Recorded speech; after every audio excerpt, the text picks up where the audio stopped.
కొత్తగా ఛానళ్లు ప్రారంభించి డబ్బులు సంపాదించాలనుకునే క్రియేటర్లకు ఆ సంస్థ యాజమాన్యం బిగ్ షాక్ ఇచ్చింది.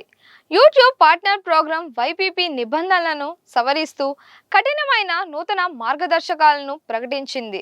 2018 తర్వాత ఈ నిబంధనల్లో మార్పులు చేయడం ఇదే తొలిసారి.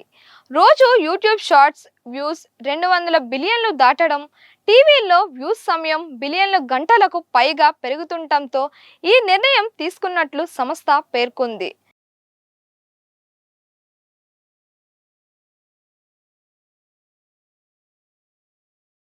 ఫ్యాన్ ఫండింగ్, యూట్యూబ్ షాపింగ్ సాధనాల కోసం 500 సబ్స్క్రైబర్లు, 3000 వాచ్ అవర్స్ లేదా 3 మిలియన్ల షార్ట్ వ్యూస్ ఉండే దిగువ స్థాయి వైపీపీ నిబంధనలు యథాతథంగా కొనసాగుతాయి.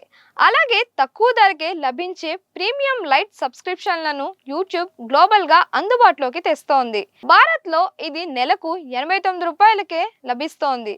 ప్రీమియం లైట్ ద్వారా వచ్చే నికర ఆదాయంలో 60% క్రియేటర్ పూల్కు కేటాయించి, వాచ్ టైం ఆధారంగా లాంగ్ ఫామ్ వీడియోలకు 55%, షార్ట్స్కు 45% వాటాను పంపిణీ చేయనున్నట్లు యూట్యూబ్ వెల్లడించింది.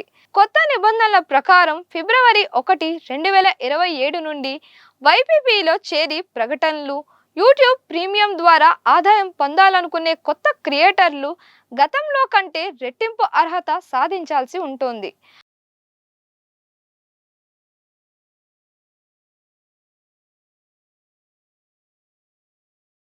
లాంగ్ ఫామ్ వీడియోలు 365 రోజుల్లో 8000 గంటలు వాచ్ టైం సాధించాలి.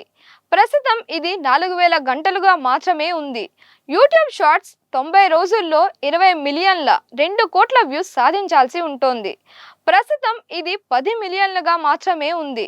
1000 సబ్స్క్రైబర్లు నిబంధనలో ఎలాంటి మార్పు లేదు.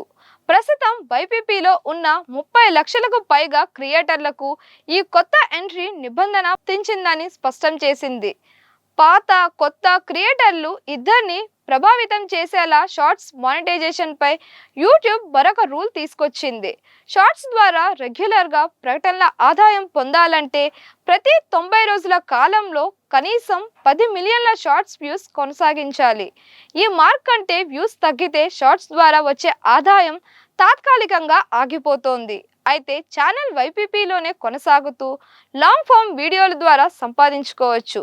తిరిగి 10 మిలియన్ వ్యూస్ దాటిన తరువాత షార్ట్స్ ఆదాయం తిరిగి అందుబాటులోకి వస్తోంది. మరిన్ని ఇలాంటి వీడియోస్ కోసం మన దిశ ఛానల్ని లైక్ చేయండి, షేర్ చేయండి, సబ్స్క్రైబ్ చేయండి.